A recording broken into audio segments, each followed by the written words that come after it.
Very good morning to all my dear friends. I am Prashant Mamani. I hope you all are doing good. Let's have a positive quote. How people treat you is their karma. How you react is yours. It's just like operating your mobile phone. It's up to you if you want to pick up that call or if you want to mute it. Think about it. It's similar, something similar, isn't it, with reaction and using a thing called mobile phone. Now, the first item that we have is about this numbing numbers. It's about National Register of Citizens. First phase is over. When I say first phase, I mean to say that let me give you a background of this thing. The first list of counting people and registering them as a citizen was completed back in December 2017. Now, Supreme Court has clearly stated that by end of August 2018, this whole listing should get over. But that does not mean that the whole job will get over or this whole mission will get over, not at all.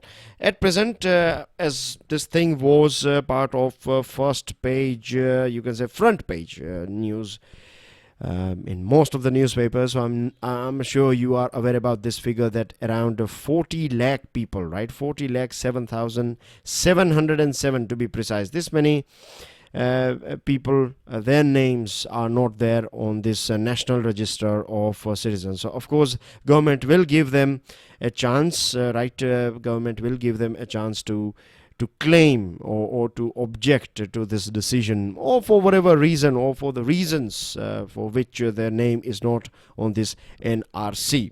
So the second phase or the next phase of this thing will continue now.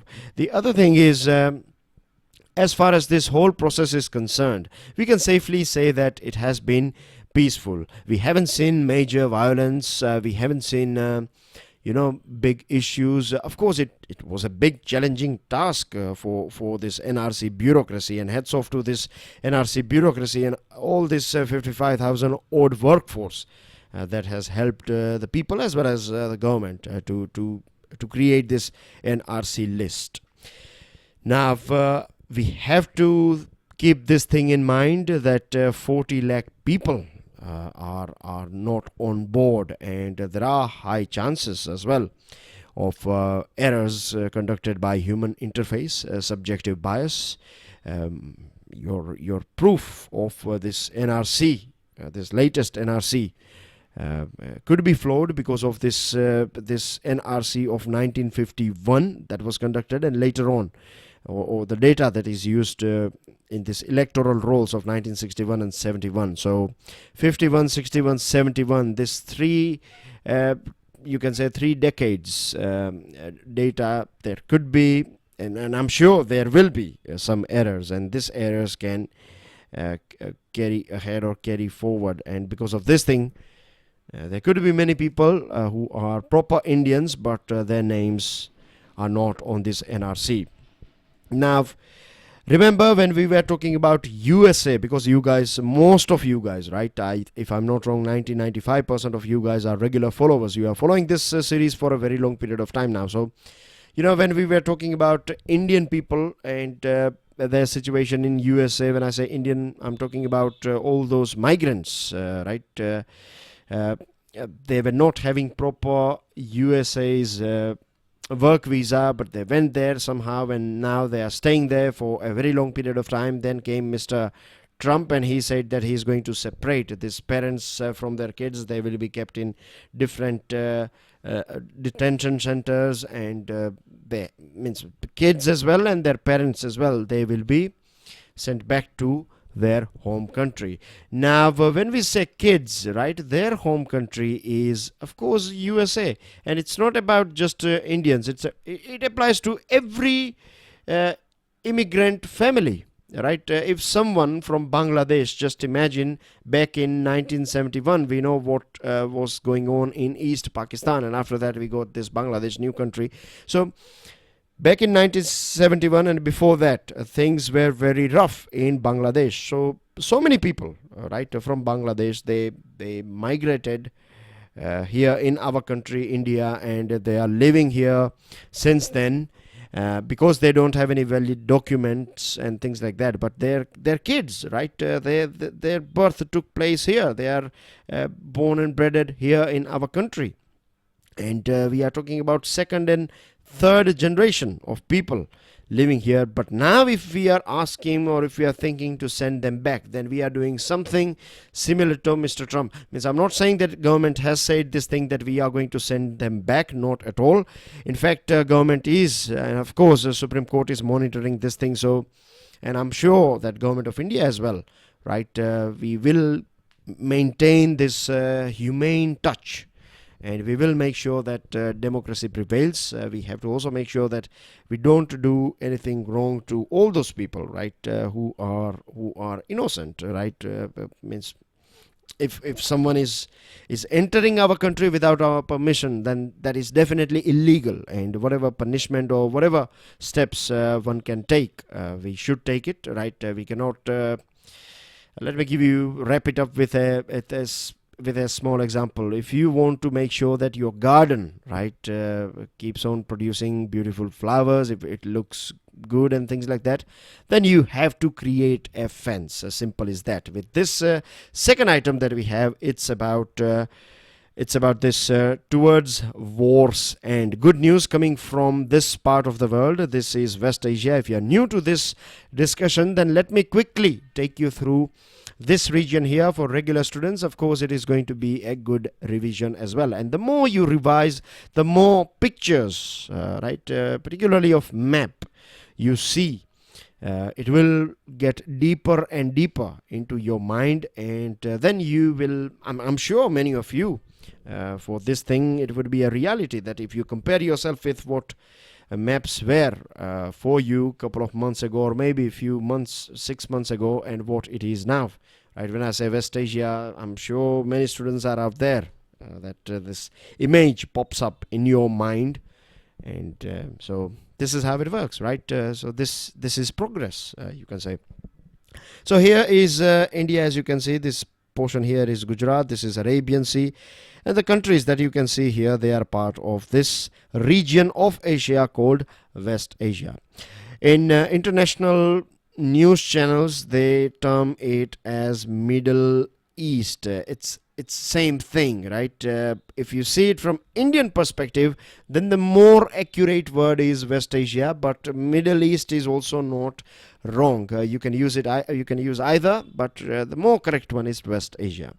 Now we are going to talk about this country called Syria here, right? The capital is Damascus. We know the story of this region here. You have three players here, and I'm not segregating or segmenting this three players based on their religion, not at all. Religion, as I have said many a times, that it is a thing that is more visible, it is more visible thing. But the subtle things behind this segmentation is politics, it's regional dominance, it's economic dominance, it is a tough competition, and then you can talk about religion and other things. So here we have three important players. You have Iran, the second one is Saudi Arabia, and the third one is Israel. Now in terms of religion, these two countries are Muslim countries, but then you have two branches, if I'm not using wrong terminology here, or I would say that you have Shia Muslims and you have Sunni Muslims. And of course, Israel is a Jewish country. Now, Israel and Iran, they are arch rivals. Saudi Arabia and Iran are arch rivals. So your enemy is your friend. So Israel and Saudi Arabia are friend when it comes to countering Iran. When it comes to Palestine, then Saudi Arabia and Israel are not good friends.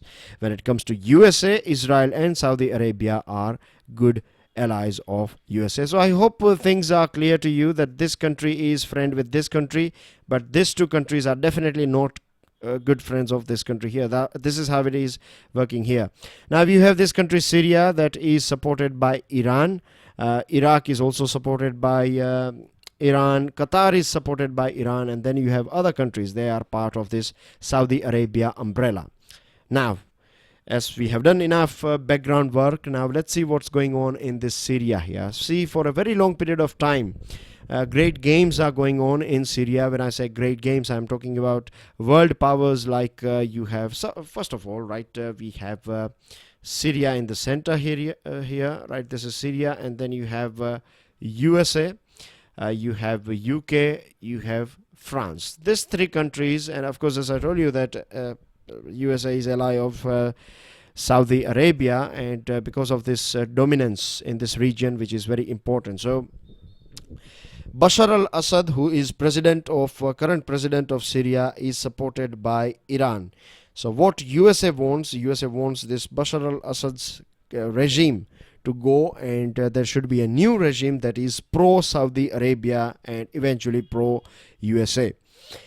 Now you have Russia as well, and entry of Russia has worked as a balancer, right? It has worked as a balancer, because earlier on these three countries, USA, UK and France, which are of course part of this UNSC permanent membership, so they were pressurizing, they were doing all these dirty games here in Syria. And you won't believe me, but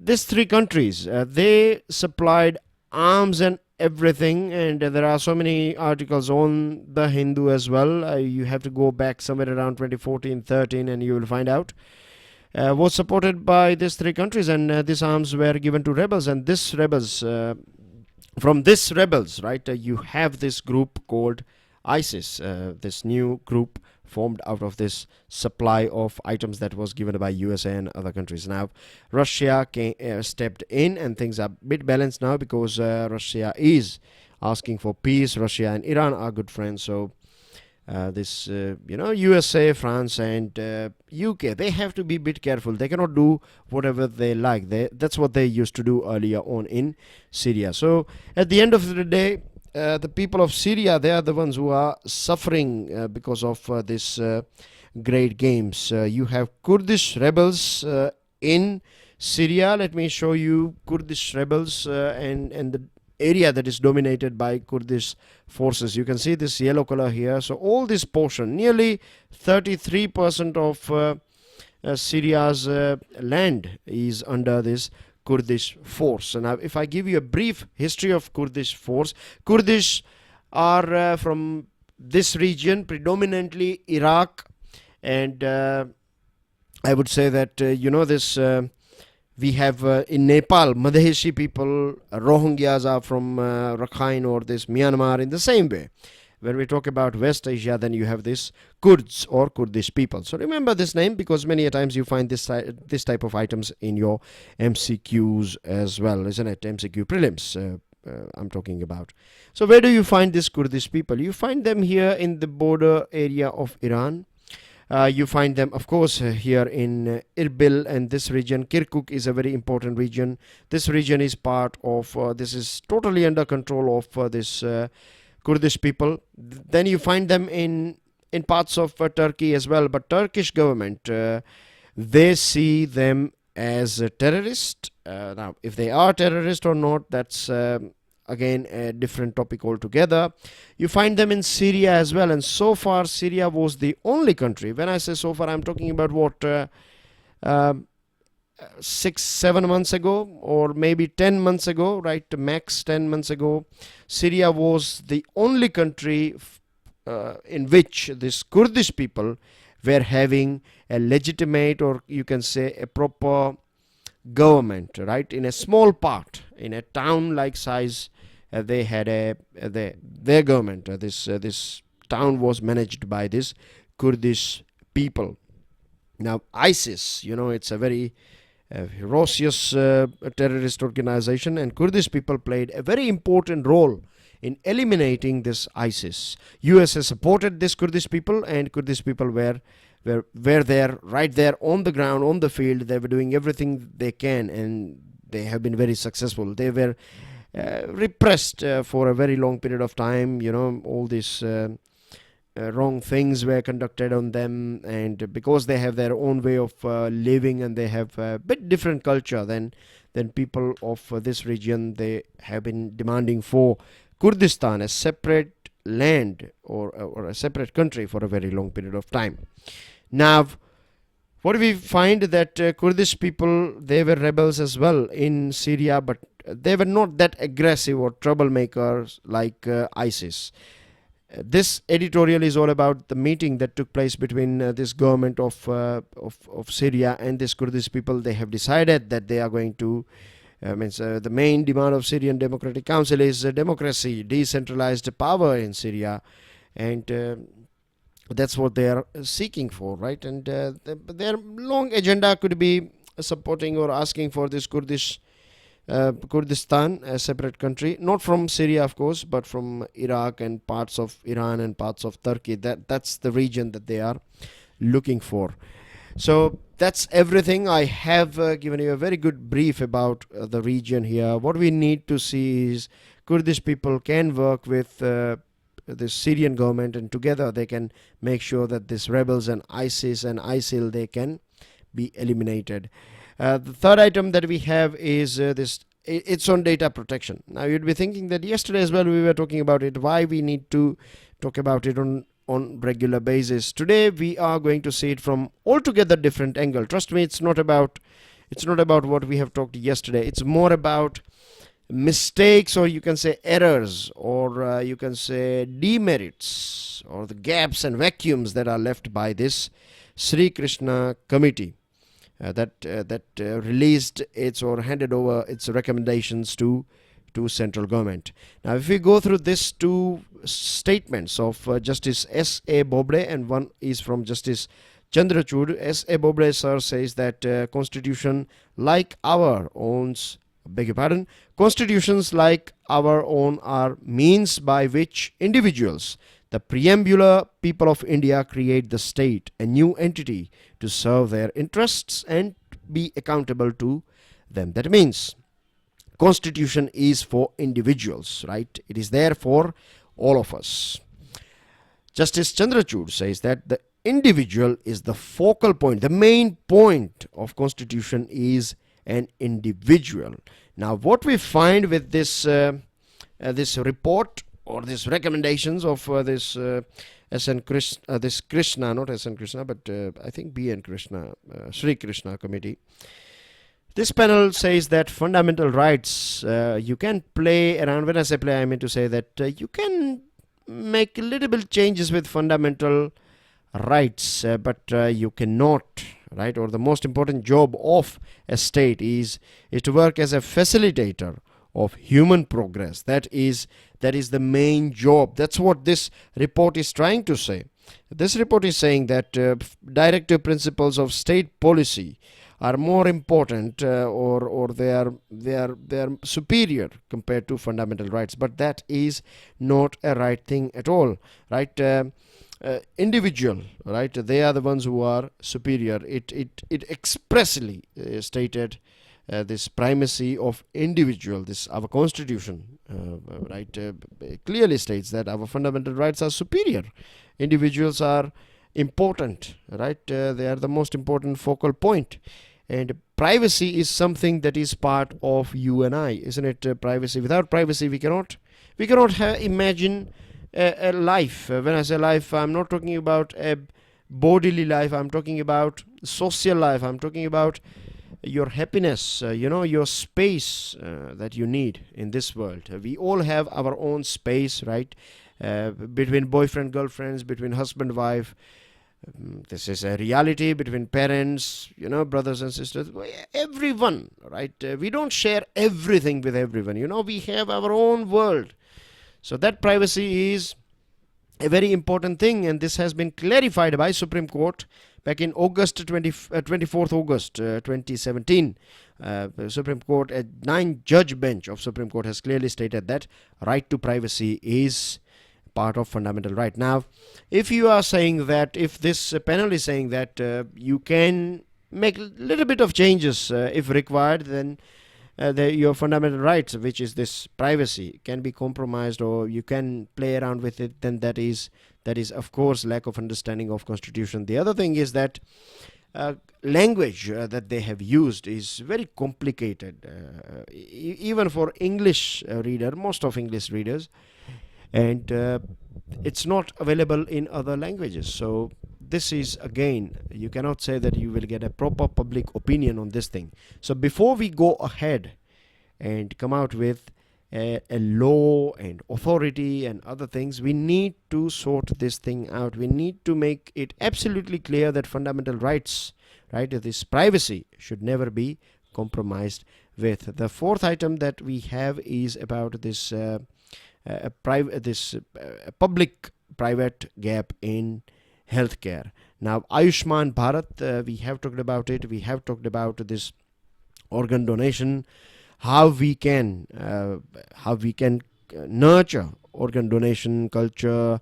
What are the things that are required? Remember that private hospital means if you are providing government, rather than setting up all these things in private hospitals, what we can do is government can compensate or give money to private hospitals for what I'm saying is, of course, we want to see this organ transplant facilities in all our public hospitals, government hospitals, but at present we don't have it. So what we can do is government can give money. If you want, God forbid, if a person, right, is going for organ transplant, then he or she has to go to this private hospital, but the money will be provided by government. This sort of workout can be sorted out. Now, if we go through Niti Aayog's this document, this 3-year action agenda of 2017 to 2020, healthcare is a very important thing. Government has talked about, and we have talked about many times about this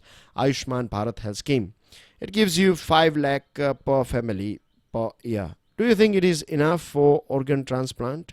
Organ transplant is not just about transplanting an organ and then your job is done. No, you have to take medicines, and this medicines or medication can be very expensive. Indeed, it is expensive, as well as it is a long-term thing. So just giving you, say, 2 lakh or 5 lakh rupees, say, for this year is not going to help you. Right? What about your after post-operation costs and other things? Now, out of pocket expense, as far as our country is concerned, 70%, which is too high. 6 crore people every year, they become poor because they have to sell something, their assets or their house or their shop or something, to pay for the medical bills of their loved ones. So this Ayushman Bharat scheme is a good thing, right? We need secondary, tertiary care. We need primary care as well, which will be looked after, but we have to work on preventive care at the same time. Private hospitals, I'm not sure how many of you are aware about this thing, but private hospitals, corporate hospitals are subsidized, or they are being supported by government. That means yours and mine's money is injected by government. Exchequer's money is given as subsidy to private hospitals. So we need to rope in private hospitals as well, right? They cannot be. What is going to happen is, or there are high chances that because of Ayushman Bharat, many people will start visiting hospitals, right? They will get access to it, but hospitals, these private hospitals, because profit generation is one of their motives, so the bills can go up, the prices can go up, right? And we don't have this uniform price level, as well as we don't have uniform services.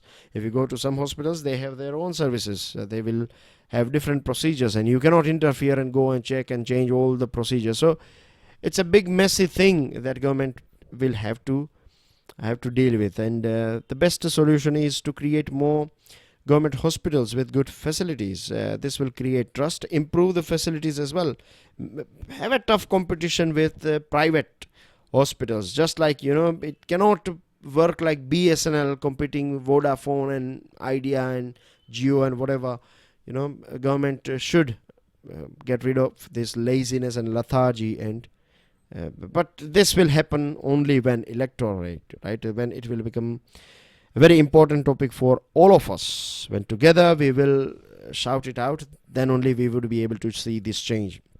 This one is about, last one is about this friends or Seoul mates, right? Seoul is capital of South Korea. You can see here this South Korea, North Korea here, Japan. See, got a question for you guys. Can you give me the name of this region, this waters that you can see here. As you can see here, it's sharing its border with North Korea, is sharing its border with China. It is also sharing a tiny border with Russia, and you have Japan here. We are talking about this part of the world, right? It is called Northeast Asia. Northeast India, no, Northeast Asia, remember. Now, we know the history of these two countries here. Recently, they had a fight back in 1950s. Recently, they had a meeting with each other. Even in today's newspaper, you have this thing as a news item that people from, or diplomats from both the nations, right, they had a interaction with each other. Now, Mr. Mu has announced a new Southern policy, and new Southern policy is expanding relations with all these countries, predominantly ASEAN countries here. And ours is Act East policy. Again, ours is about improving relationship with ASEAN countries. Apart from that, other countries will be taken on board as well. Now, there is a synergy between this new Southern policy and Act East policy. So this is one of the reasons why both the countries are coming closer. I'm not sure how many of you are aware about this thing, but that elevating relations with India was part of Mr. Mu's presidential campaign. So can you imagine how important India is for them? And they want to diversify their investment and supplies and manufacturing, because they were heavily dependent on China, but because of this deployment of THAAD missile, relations with China are a bit sore at present, right? They are not that sweet as it used to be, and they cannot take this risk, South Korea, so they want to diversify their investment, and India is a best place for it. But now we have one issue, and that is South China Sea. And can you also give me name of this strait that you find here, right, from where you can enter or exit Indian Ocean? If you want to enter, you can say, if you are coming from South China Sea, then you have to pass from here, this small strait, and based on this you can enter or exit this Indian Ocean. Together we are going to work on Afghanistan, developmental capacity building programs in Afghanistan, and Korea has also said that it is ready to support us for nuclear suppliers group. News items, as you can see on your screen, Supreme Court has said that proper procedures should be followed as far as this NRC is concerned. A state told to count, states are being asked by central government to count Rohingyas and treat them as illegal migrants and not refugees. When we say refugees, that we are supporting them and things like that. They are going to stay here for a long time. When we say illegal migrants, our main purpose or try will be to send them back as safely and as soon as possible. FRDI bill, that is about bail-in clause, has been pulled back or pulled out by government. IMF should not help Pakistan to pay these Chinese lenders. So this has been said by Defense Minister of USA. And Korea and South Korea, they had an interaction with each other. They had a meeting with each other. USA is saying that they are detecting some activities. So it's about new threats that are coming out. Core industries are doing well. Can you give me the name of 8 core industries? And biggest king penguin colony shrinks by 90%. This is about your your answer MCQ that I asked you yesterday. And as far as judiciary lateral entry is concerned, yes, it is possible. The reason is that there are so many good lawyers, right? They are ready to take this job, right? But what we find is that most of the time they are kept outside because of the process that we have. The second thing is it's going to be we can have it for a short term. So lawyers, they do make good money, and there is nothing wrong with it as well. So when they become judges, they have to stick with a limited amount. So they can be appointed for 3 years or 5 years, and after that they can get back to their private practice. The other thing is you have to make sure that if a lawyer is coming from Andhra Pradesh, then you cannot give him Andhra Pradesh or the similar district or similar region. You have to send him somewhere else, and once you send him somewhere else, then there are less chances that he will create contacts over there. And once he or she finishes his or her job, then they cannot stay in, say, Maharashtra, right? They could be a judge in Maharashtra, but now because they were lawyer earlier on, and if they want to continue practice, then they have to go back to Andhra Pradesh or any other place, but not in the place where they have acted as a judge. These are your 2 new questions. That's everything. Enjoy your day. God bless you all. Jai Hind.